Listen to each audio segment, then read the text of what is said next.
Alright, agakagwawo wagategedde oba tonnagategeera. Oba tonnagategeera mu comment section gamba nti lutuwe. Ndubawe gweddamu wansi awo gambe nti simple lutuwe. Kati ndusimbudde. Gwe tambuza butambuza video ebisigadde bindekere. Kyagulanyi Ssentamu Robert Bobi Wine.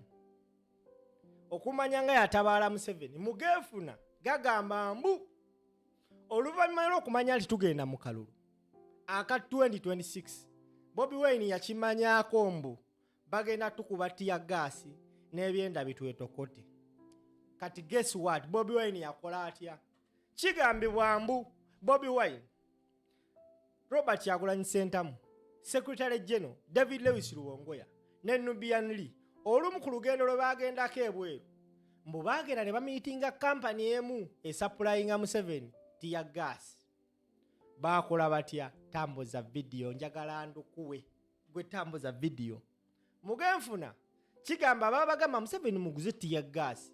Naye muguze Tiyagaasi ngalowooza Tiyagaasi kumbe tabalagala. Ne bagamba no, tekijja soboka.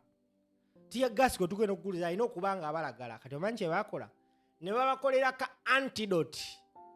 Okategedde? Ka antidote nga ko keekuba Tiyagaasi gwa kayina abatakwata wabula oli atakayina amukwata. Kati gwe sebo oba nnya bandaba abaana b'enkyukakyuka wallahi billahi tallahi tebakyawulira Tiyagaasi. Era mugenfuna gagamba mbu Museveni agenda suinga company gye yagulako Tiyagaasi. Okategedde? Kati tambuza video. Njagala nkulaga ekibadde ku kkubo Bobi Wine wabadde agenda ebuyikwe. Tubabadde nga abali mu Vietnam tag of war. Naye njagala nkulaga obuvumu n'obumalirivu abavubuka bano bwe bayina nga babakubyemu Tiyagaasi. Babeera just mu masanyu happiness. Watch the video ate gitambuze. Bambita simple.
Alright, kati njagala otambuze video nkunnyonnyole kano. Indirectly ojja kikiriza oba ojja kigaana. Naye indirectly kano kawulirize bulungi nnyo era kawo obudde. Indirectly Museveni ali mu kuteekateeka abaana baneeno bwe bakuba Tiyagaasi for the worst. Lwaki njogedde bwe ntyo? Gw'abadde agoberera enkuŋŋaana ezisembye emabegako emyaka egisigadde emabega. Bwe wakubanga Tiyagaasi just akakebe aka abo bonna boolaba awo basaasaananga badispazinga buli omu nadduka mpaka wuwe. Abasajja bakubye obukebe bwa tiyagaasi nga 30 mwako ka tawuni. Wallahi billahi tallahi tewali muntu avuddewo, basigadde bawaga. Now on a record story gyensoso okugamba musooka tebadde ntuufu, just mbadde ndi mu saakanya wange era balete munkuba emiggo, sometimes oluusi mba sina byakola. Naye era nnyongera okutegeeza nti tiyagaasi gwe bakuba alabika takyakola. Ku lwaki abaana tebakyava mu kifo omusajja wuyo akubye obukebe nga bano bazina buzinyi. Era abamu bagamba wano tuli mu just rehearsal, tuli mu kalihaaso. Naye waliwo akadde kali galubindi omanyi nayo nagijja zino by the galubindi nazijje Russia. Naye bangamba eno galubindi ng'oweereza ensonga za struggle olina ogisulikooti, kubanga sometimes olina bw'oyogera nabo ng'obwongo bwesulise. So kati okutegeera olina okubeera mu sayidi yaabwe obafune. Okategedde? Kati gwandaba njagala nkugamba ebigambo bino wammanga.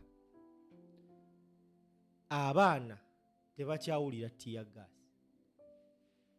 Polisi yavaayo nga yita mugezi waayo Lushoke n'agamba tebakyakkiriza procession, era n'ategeeza bagenda kukozesa measures zonna okulemesa processions.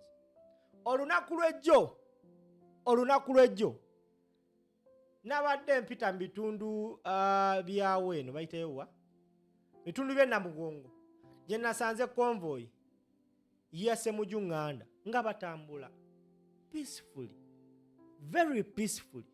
Museveni alina gye yabadde jjo, bakedde kuyisaamu bivulu na bandi mu tawuni eyo mu Western nga batambula peacefully. Naye jjo tiyagaasi yakubiddwe mukono, Mukama Katonda yasinga omumanya. Kati gwe baakakubako olwaleero ng'agenda buyikwe, only God knows. Now this is my humble prayer to the security forces. Bino byonna mukola, you may think you are refusing obogezaako okuziyiza Bobi Wine okubeera ne audience. Bassebo ne bannyaba ba polisi muli mu kuteekateeka baana banene bagenda tutuuka ekiseera nga ne tiyagaasi nga tiyagaasi olaba right now tebakyamuwulira okuba tiyagaasi ne basigala ku Bobi. Ekirungi kiri kimu nti bano abaana tebagamba nti oba tugenze kumenya dduuka lya muntu mu procession. No, they are moving peacefully. First and foremost, Bobi Wine bamuziyiza oyingira mu business areas, tebamuganya yingirako mu town. Naye ne gye bamusindise ku bikubo by'ettaka baba baagala bamukube tiyagaasi. Era maze okulaba munnaye tiyagaasi atandise kunyooka nga Bobi Wine atuuse mu Buganda. Oyo yali mu Arua yatambula bulungi nnyo nga bw'okiwulira.